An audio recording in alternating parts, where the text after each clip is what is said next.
Shalom, salam sejahtera di dalam nama Tuhan Yesus Kristus. Tetap bersama saya, Pendeta Binsar Sianipar, BBS. Dari Alkitab, dari Gereja Alkitab Allah Esa. Kali ini Bapak Ibu sekalian, kita akan membahas mengenai mengapa murid-murid Yesus memanggil Yesus itu dengan Tuhan, begitu. Pemahaman ini adalah pemahaman tingkat tinggi. Kenapa? Karena para pendeta di luar sana, para pendeta Tritunggal, mereka masih berkutat dengan Allah pribadi. Kutat terus, Allah pribadi 1, pribadi 2, pribadi 3.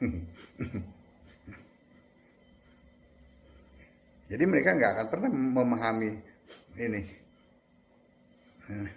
Lalu timbullah pemahaman pengajaran Allah itu 100% manusia, 100% Allah. Maksudnya Yesus yang manusia itu dikatakan 100% Allah, 100% manusia. Hoak aja.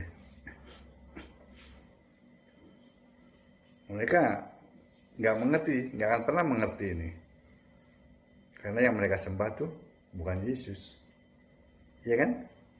Kalau mereka menyembah Yesus yang mengilhami penulisan Alkitab, maka pikiran mereka akan dibukakan oleh Yesus sendiri. Sehingga mereka akan mengerti kitab suci. Itu. Mereka tegar tengkuk. Ngaku-ngaku Kristen, tetapi yang disembah adalah Allah Tritunggal, bukannya Kristus.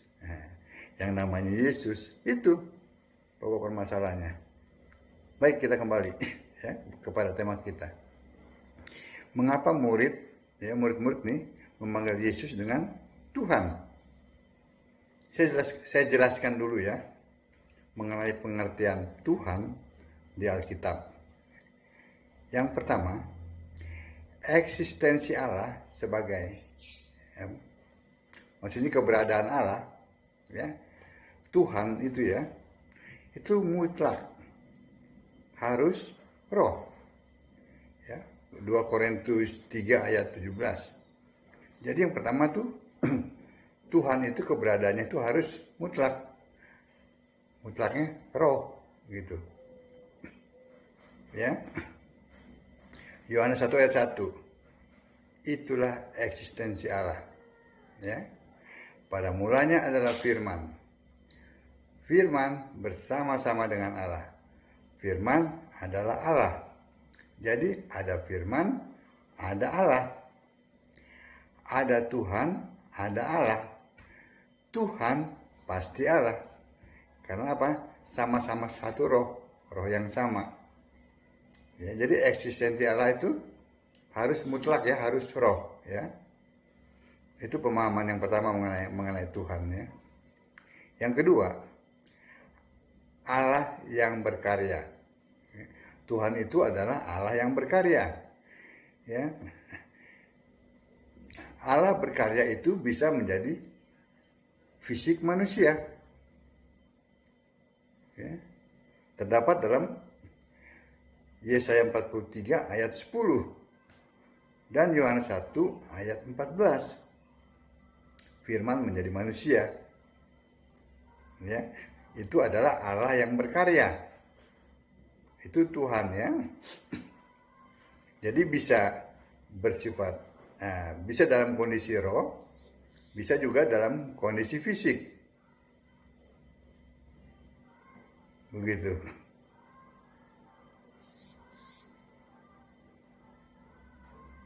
Amin. Nah, Allah di tata surga itu namanya Yesus. Allah yang di tata surga itu namanya Yesus. Roma 16 ayat 25 sampai 27. Manusia yang di bumi juga namanya Yesus. Ya, Lukas 1 ayat 35.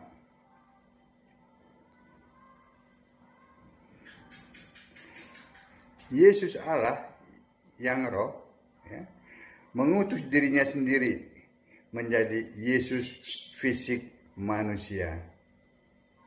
Nah, kalau ini nggak bisa dimengerti oleh para pendeta itu, ya maklumlah. Jadi Yesus Allah yang roh mengutus dirinya sendiri menjadi Yesus fisik manusia. Jadi di surga tetap ada Allah ya, yang namanya Yesus. Manusia itu pun namanya Yesus. Jadi manusia itu Allah yang berkarya. Ya. Jadi Allah itu berkarya bisa dalam kondisi roh, juga dalam kondisi fisik. Ya.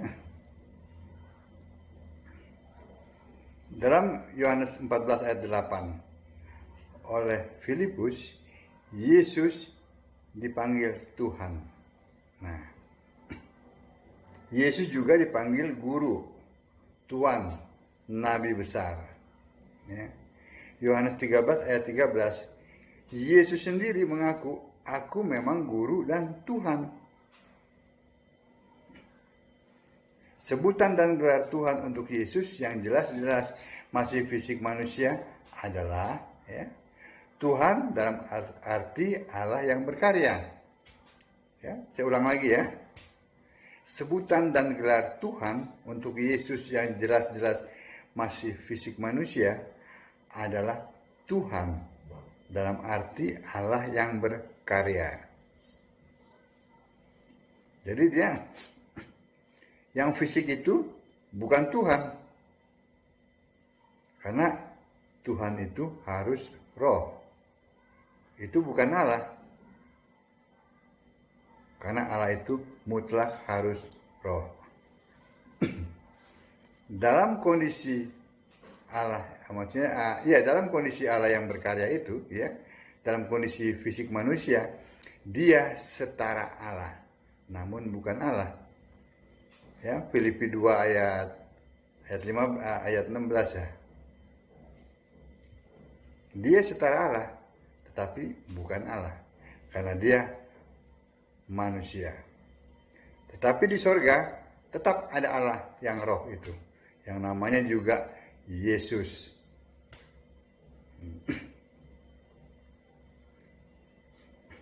Ya, jadi jelas ya, di sorga ada Allah yang roh, namanya Yesus.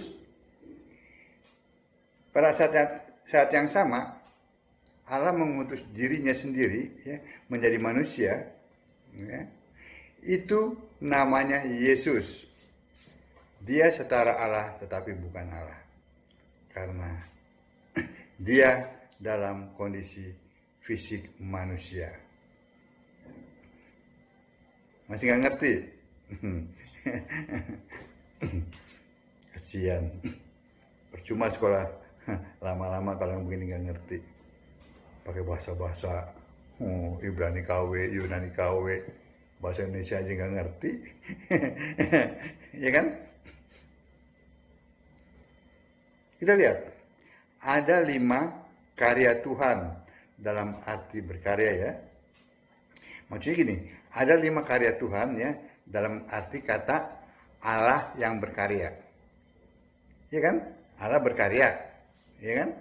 Itu disebut Tuhan. Ada 5 karyanya. Maksudnya begitulah. Biar lebih mudah. Yang pertama, ya, Allah berkarya ya menjadi satu, firman. Ya, pada saat firman ya, dia menciptakan hikmat. Itu yang mula pertama kali dicipta adalah hikmat. Ya, terdapat dalam Amsal 8 ayat 22. Lalu dengan hikmat itulah Allah menciptakan yang kelihatan dan yang tidak kelihatan. Apa yang tidak kelihatan? Sorga. Oleh fisik manusia ya. itu diciptakan oleh Allah. Lalu isinya serafim, kerubim, malaikat itu. Tata Allah. Itu yang pertama yang lalu diciptakan. Juga yang kelihatan dunia yang tidak beraturan serta kelengkapannya ya, seperti oksigen, air dan lain-lain itu ya. Terdapat dalam Kolose 1 ayat 16, Yohanes 1 ayat 3. Itu yang pertama ya. Karya dari firman yang adalah Allah ya, yang roh ya. Yang kedua, Allah berkarya ya dengan apa? Sebutan Tuhan, Tuhan, huruf besar semua ya, Tuhan Yahweh ya. Dia menciptakan apa? Benda-benda langit serta membentuk bumi menjadi bulat. Kan awalnya kan bumi kan dibentuk kan tidak beraturan. Nah, disinilah dibentuk oleh Tuhan Yahweh itu, yang tidak beraturan itu menjadi bulat buminya. Menciptakan tumbuh-tumbuhan dan binatang, serta menciptakan manusia, serta melanjutkan pembentukan Hawa di taman di Eden. Itu yang kedua. Yang pertama firman ya, dia mencipta. Juga Tuhan Yahweh ya. Lalu yang ketiga ya, Allah berkarya dengan cara apa? Dia menjadi manusia, menjadi fisik. Tetapi harus diperhatikan, Allah tetap ada di sorga yang namanya Yesus ya.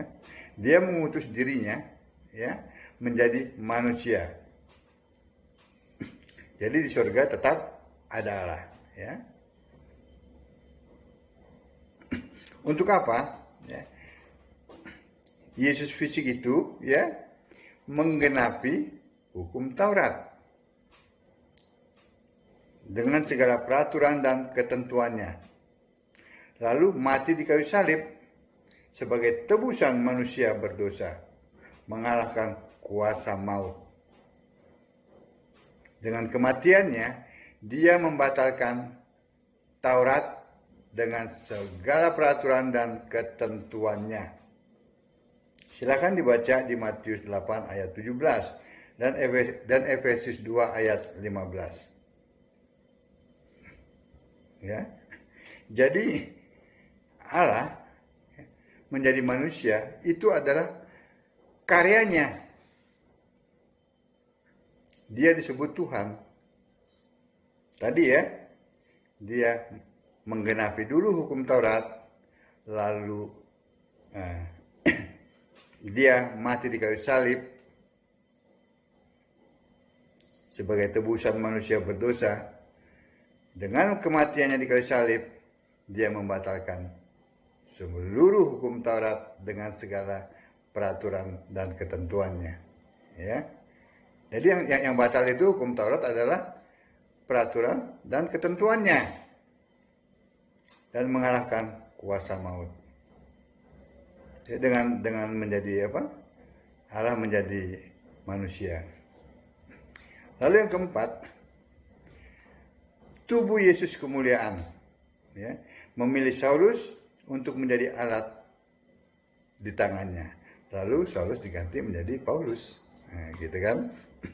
Memilih Yohanes muridnya ya, untuk mengukur bait Allah serta memperlihatkan sorga dengan semua yang akan terjadi. Ya, itu yang keempat. Nah, yang kelima ya, Allah berkarya ya. Sekarang ini dia memakai sebutan anak domba. Setelah mati, bangkit dan kembali ke sorga, ya, dia memakai sebutan anak domba. Anak domba itu namanya yang baru, ya, dan akan kembali berkarya dengan 8 karyanya. Jadi nanti yang kembali itu anak domba. Amin. Sekarang dia sedang mempersiapkan tempat bagi kita, lalu akan menyambut mempelainya di awan-awan. Masih ada lagi 8 karya anak domba. Sebab itu, kenapa murid-murid Yesus itu memanggil Yesus itu dengan Tuhan? Karena memang dia adalah Tuhan.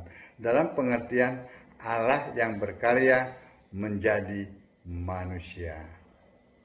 Ya, untuk menggenapi hukum Taurat, mati di kayu salib sebagai tebusan manusia berdosa, dan membatalkan hukum Taurat dengan kematiannya. Amin.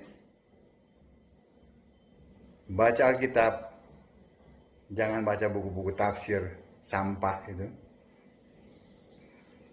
Sembahlah Yesus sebagai satu-satunya Tuhan Allah yang benar.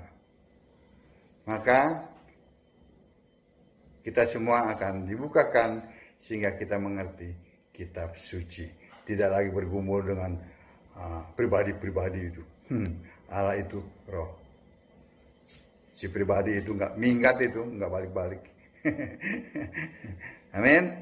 Tidak ada pribadi di Allah di Alkitab. Shalom.